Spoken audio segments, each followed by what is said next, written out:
الحمد لله رب العالمين، والصلاة والسلام على سيد المرسلين وخاتم النبيين ورحمة للعالمين إمام الأنبياء والمرسلين سيدنا ونبينا وحبيبنا وشفيعنا ومولانا محمد وعلى آله وأصحابه أجمعين، ولا حول ولا قوة إلا بالله العلي العظيم. اللهم صل وسلم وبارك وأنعم على سيدنا محمد وعلى آله وأصحابه وأزواجه وذرياته وأهل بيته وأتباعه وبارك وسلم تسليما كثيرا كثيرا. أما بعد، فأعوذ بالله من الشيطان الرجيم. بسم الله الرحمن الرحيم. من المؤمنين رجال صدقوا ما عاهدوا الله عليه فمنهم من قضى نحبه ومنهم من ينتظر وما بدلوا تبديلا. وقال النبي صلى الله عليه وسلم: أنا خاتم النبيين لا نبي بعدي، أو كما قال النبي صلى الله عليه وسلم. وقال النبي صلى الله عليه وسلم: لو كان بعدي نبي لكان عمر، أو كما قال النبي صلى الله عليه وسلم. وقال النبي صلى الله عليه وسلم: سيكون في أمتي 30 دجالون، وفي رواية سيكون من بعدي 30 دجالون كذابون كلهم يزعم أنه نبي وأنا خاتم النبيين لا نبي بعدي، أو كما قال النبي صلى الله عليه وسلم. اس مبارک مجلس کے 3 موضوع جو مجھے سمجھ میں آئے. ایک موضوع تو شہدائے ختم نبوت، ایک موضوع تو شہدائے ختم نبوت کا ہے. دوسرا اس مدرسہ مبارکہ سے اللہ تبارک و تعالیٰ کے کلام پاک کی امانت کے حاملین مبارک بچوں کی دستار بندی. یہ بچے بھی مبارک اور ان کے والدین بھی مبارک. قیامت کے دن جب نفسہ نفسی کا عالم ہوگا تو یوم یفر المرء من اخیہ وصاحبتہ وبنیہ لکل امرئ منہم یومئذ شأن یغنیہ وتری الناس سکارى وما هم بسکارى ولکن عذاب اللہ شدید. یہ بچے اپنے خاندان کے بعض روایت کے مطابق 7 آدمیوں کو اس دن سفارش وہی کرے گا الا باذن، جس کو اللہ اجازت فرمائیں گے. تو یہ مبارک بچے اپنے خاندان کے افراد کو بہشت میں لے کے جائیں گے.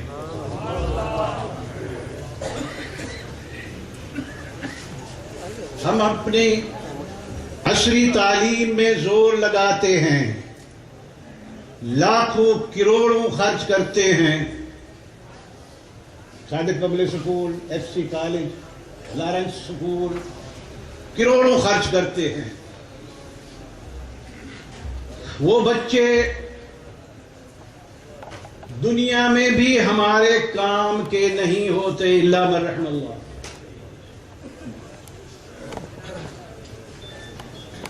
اور آخرت میں تو کسی کام کے نہیں.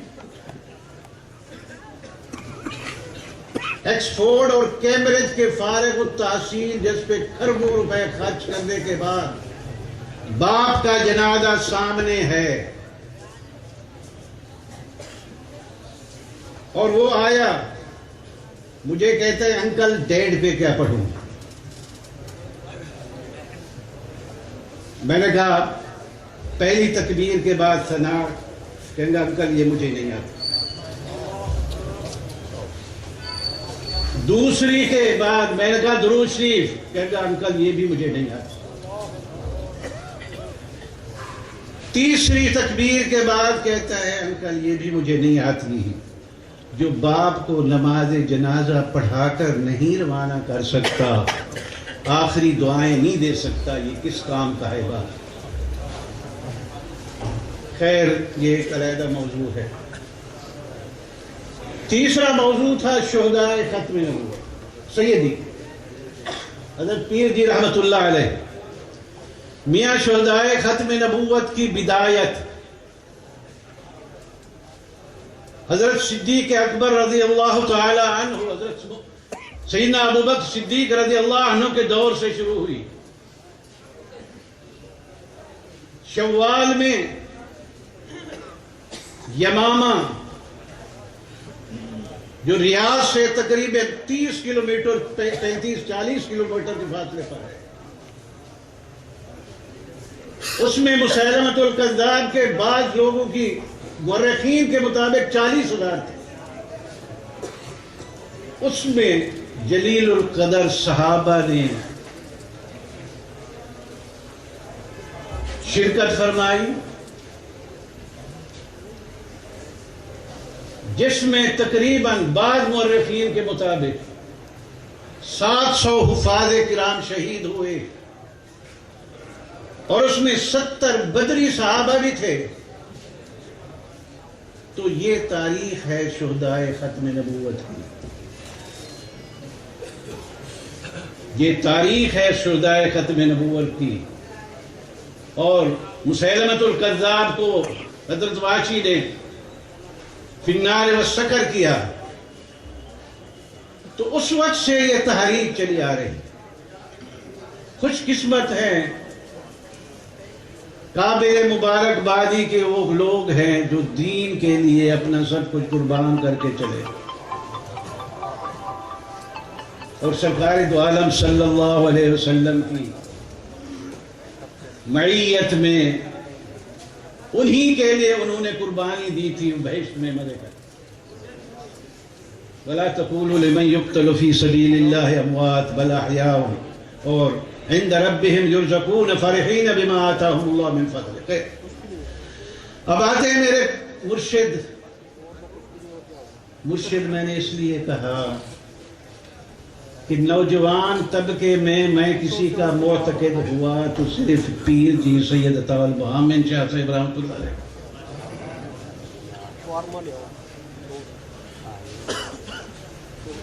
صرف ان کا تھا۔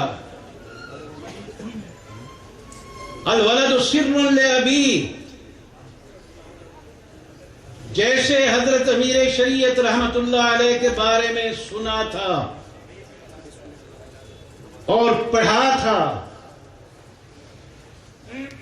اسی صورت میں سید عطا المحمد شاہ صاحب حضرت پیر جی میرے مرشد رحمت اللہ علیہ کو پایا۔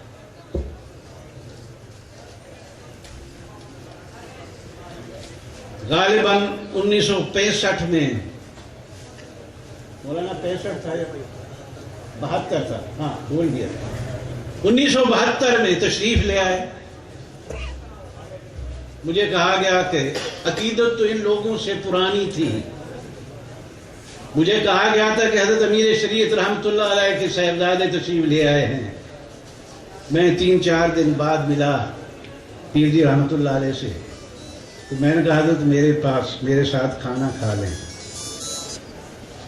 اور سنا ہے آپ رہنے کے لیے تشریف لائے ہیں، تو فرمانے لگے رہنے کا تو میں بعد میں فیصلہ کروں گا، ابھی کھانا کھا لیں۔ گھر لے آیا میں، جو کچھ دعوت شیراز تھی وہی پیش کر دیا۔ حضرت پیر جی رحمت اللہ علیہ جب فارغ ہوئے کھانے سے اس وقت میرے پاس صرف ایک ہی کمرہ بڑا اور ایک جو ہے نا ایک چارپائی کا چھوٹا کمرہ تھا. اوپر چھت تھی اور پیچھے گلی تھی، اس کو جو ہے نا وہ ہارڈ ووڈ سے جو ہے نا بند کر کے جو ہے نا وہ کمرہ بنایا ہوا تھا اور سیڑھی لکڑی کی تھی. میں نے کہا شام کو رات تشریف لے آئیں گے؟ فرمایا آؤں گا. تو میں نے 5 لیٹر کی چھوٹی زمزمی اٹھا دی. میں نے کہا حضرت یہ زمزم کی بھرتے آئیے.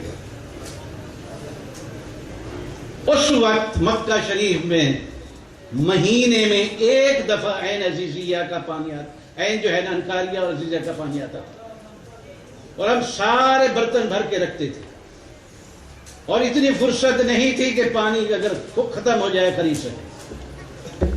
خیر، حضرت پیر جی رحمت اللہ علیہ تشریف لے آئے.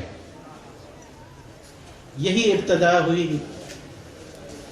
اور میں پھر کہتا ہوں، اگر میں کسی نوجوان کا معتقد ہوا ہوں تو صرف یہ مرشدی جو ہے نا پیر جی سید عطا المحمد شاہ صاحب رحمۃ اللہ علیہ خودداری کے ہمالیہ پہاڑ تھے. خودداری کے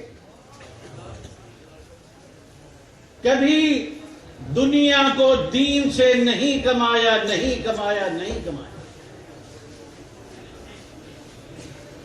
بہت سی باتیں ہیں. ایک رات،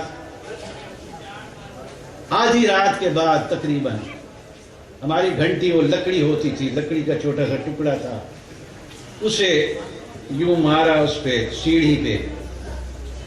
مجھے گھر والوں کہا پیر جی جو ہے نا شاید بلا رہے ہیں. تو میں گیا تو فرمانے لگے کہ غار ثور پہ چلنا ہے،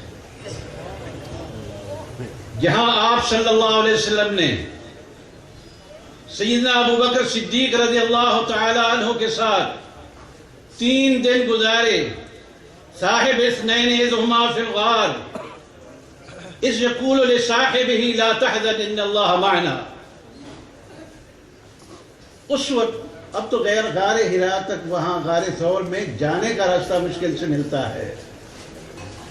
وہاں ایک چھوٹا سا صندقہ بھی نہیں تھا، چھپری بھی نہیں تھی، اور چاند جو ہے نا اپنی جوانی پہ تھا. بدر کی رات تھی، 14ویں کی یا 15ویں کی یا 16 کی. حضرت پیر جی رحمت اللہ علیہ نے وہاں 2 رکعت نفل پڑھی ریت پہ، اور سورت مزمل اور سورت مدثر کی تلاوت. میں اگر خدا کی قسم اٹھاؤں تو انشاءاللہ حانث نہیں ہوں گا. عجیب منظر تھا، عجیب سرور تھا، عجیب نور تھا، عجیب سکون تھا، اور وہ عجیب آواز تھی. یوں محسوس ہو رہا تھا کہ کروڑوں آدمی یا لاکھوں آدمی جو ہے نا بیٹھے ہوئے سن رہے. پورا پہاڑ بھرا ہوا ہے اوپر سے نیچے تک، اور وہ سن رہے ہیں. جب فارغ ہوئے بولے نہیں. میں گاڑی سے نہیں اترا تھا، گاڑی میں بیٹھا. جب اترے، فارغ ہوئے، اشارہ فرمایا چلو. میں راستے میں پوچھتا رہا، اور ایک آدھ دفعہ بریک زور سے لگائی یوں کرنے کے لیے، نہیں بولے. اور ان دنوں گاڑیاں باب ملک عبدالعزیز کے ساتھ ہی گزرتی سی سڑک. وہاں جب پہنچے تو شاہ جی رحمت اللہ علیہ نے اشارہ فرمایا یہاں روکو. میں نے روک دیا. خدا کی قسم 10 دن پورے یا اس سے زیادہ عقل درجہ جو 10 دن کا تو مجھے یقین ہے شاہ جی رحمت اللہ علیہ نے زمزم پہ گزارا کیا، اور عجیب کیفیت سے رات دن طواف کرتے رہے.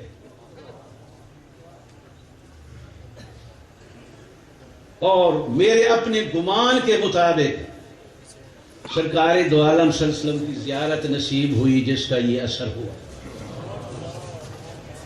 آج کل تو خوابوں کو بیان کیا جاتا ہے،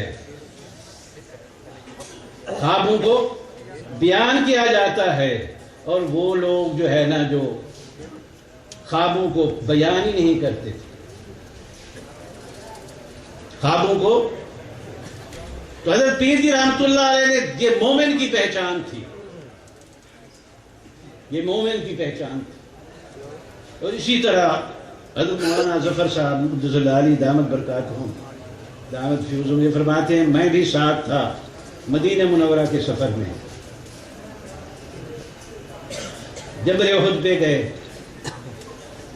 اور وہیں جا کر صرف دھوتی باندھے ہوئے کپڑے اتار کے یوں یہاں بھی لیتے وہاں بھی لیتے، یہاں بھی اپنا جسم لگایا وہاں بھی اپنا جسم لگایا، اور پھر فرماتے تھے جیسے کہ جبل احد کے بارے میں آپ صلی اللہ علیہ وسلم نے فرمایا ہے جبل یحبنا ونحبہ، کہ احد پہاڑ ہم سے محبت رکھتا ہے اور ہم احد پہاڑ سے محبت رکھتے ہیں، اور اسی لیے جب ہم جاتے ہیں بچوں کو لے کر کچھ کو تو وہیں جو ہے نا اس پہ ہاتھ رکھ کے جبل احد پہ کہتے ہیں واللہ یا احد واللہ انی لاحبک لأن محبوب المحبوب محبوب، کہ احد خدا کی قسم مجھے تم سے پیار ہے اس لیے کہ محبوب کا محبوب بھی محبوب ہوتا ہے۔ آپ سے فرمایا جبل یحبنا ونحبہ۔ اور پھر یہ تو ہمارے محترم جو پہلے تشریف لائے تھے جو ہے نا کیا اسم گرامی کا جی عبداللطیف صاحب مقدس اللہ علیہ دامت برکاتہم، انہوں نے تو مکہ شریف کا سنایا، میاں مدینہ شریف میں پیر جی رحمت اللہ علیہ مزدوری کر کے لنگر چلاتے تھے، مزدوری کر کے، اور شام کو لنگر ہوتا تھا، لنگر چلاتے تھے، اور کہیں ہاتھ نہیں پھیلایا،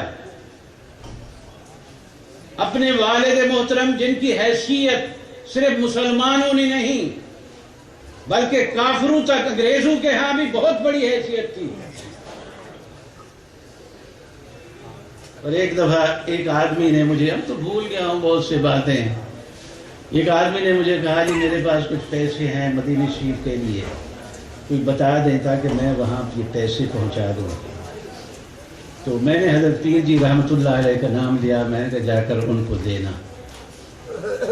اب اس نے جا کر پیر جی رحمت اللہ علیہ کو دے دی، اور اس اللہ کے بندے نے یہ بھی بتا دیا کہ سیف الرحمان نے ہی کہا تھا۔ اب پیر جی جب تشریف لائے کوئی اور ہوتا ہے تو کہتا ہے ہاں میاں بڑی مہربانی بڑی شکریہ، اچھا کوئی اور آئے تو میرے پاس بھیجنا، ہاں اور ہاں اگر کوئی کمیشن وشن کی ضرورت ہو تو وہ بھی ہو جائے۔ حضرت پیر جی رحمت اللہ علیہ غصے میں تھے، سخت غصے میں، کہیں گے پورے فرمانے لگے پورے مدینے میں میں تمہیں قریب نظر آ رہا ہوں۔ اب میں نے دیکھا جب پیر جی بہت غصے میں ہو گئے تو میں بھی غصے میں آ گیا،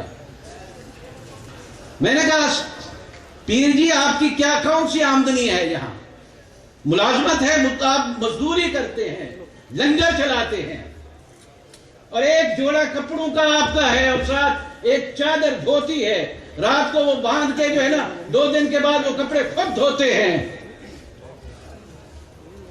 تو خیر اس طرح کی میں وہ غصے میں آ کر جب میں غصے میں آیا تھا، مجھے تو آپ سے زیادہ وہاں مسکین کوئی نظر نہیں آتا۔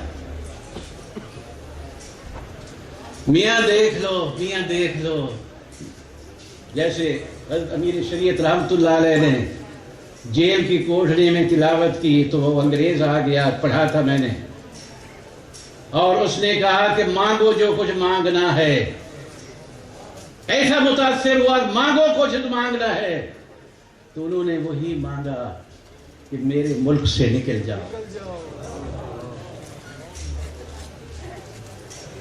اگر وہ یہ سونے کا گھر بناتے تو سونے کا گھر بن جاتا۔ آج کل دنیا کے پیچھے جو بھاگنے کی دوڑ لگی جا رہی ہے، اگر تھوڑی سی بھی کوئی بات ہوتی تو یہ لوگ سونے کے محلات بنا لیتے، سے دل کے جو ہے نا گہرائی سے یہی ہیں قابل احترام لوگ، یہی ہیں سر اور آنکھوں کو بٹھانے والے لوگ، ان کو اپنے سر اور آنکھوں پہ بٹھاؤ۔ اور انہی کی برکت سے اللہ تعالیٰ نے یہ ختم نبوت کا معاملہ اللہ تعالیٰ نے یہ جو ہے نا طے فرما دیا۔ آج الحمدللہ اسی انہی مرزائیوں اور قادیانیوں کو وہاں بھی انشاءاللہ جگہ نہیں ملے گی، اس لیے کہ ہمارے ان اکابر کے مدد سے مسجدیں سینکڑوں گرجا گھر مسجدوں میں تبدیل ہو چکے ہیں، خالی صرف انگلینڈ میں ویلز میں اسکاٹ لینڈ میں۔ جو ملٹری کالج ہوتے تھے برمنگھم ان کا ملٹری کالج تھا ٹریننگ کے لیے کڈ منسٹر میں، وہاں سے 500 کمرے صرف ان کے بنے ہوئے تھے ایچ کی طرح بلاک کی طرح، اور 4 بڑے ہال تھے۔ آج وہاں قال اللہ و قال رسول پڑھایا جا رہا ہے۔ اسی طرح بلیک بن میں بھی، بولٹن میں بھی، بریڈ فورڈ میں بھی، ننیٹن میں بھی، گلاسکو میں بھی، جہاں کا آپ کا یہ گورنر ہے، یہ گلاسکو کا ہے، گلاسکو کبھی بھی اللہ کے فضل سے، اللہ کی رحمت سے، ان بزرگوں کی قربانیوں اور ان بزرگوں کی برکت سے آج وہاں بھی الحمدللہ ثم الحمدللہ ختم نبوت کا جھنڈا جو ہے وہ لہرا رہا ہے۔ اللہ تعالیٰ سے دعا ہے کہ اللہ تعالیٰ اپنے فضل و کرم سے ان شہداء کی توسل سے، ان کی وجہ سے اللہ تعالیٰ ہمارا خاتمہ بھی ایمان پہ فرما دے، اور اللہ تعالیٰ بہشت میں ان کی رفاقت بھی ہمیں نصیب فرما دے۔ اقول قولی ھذا واستغفر اللہ العظیم۔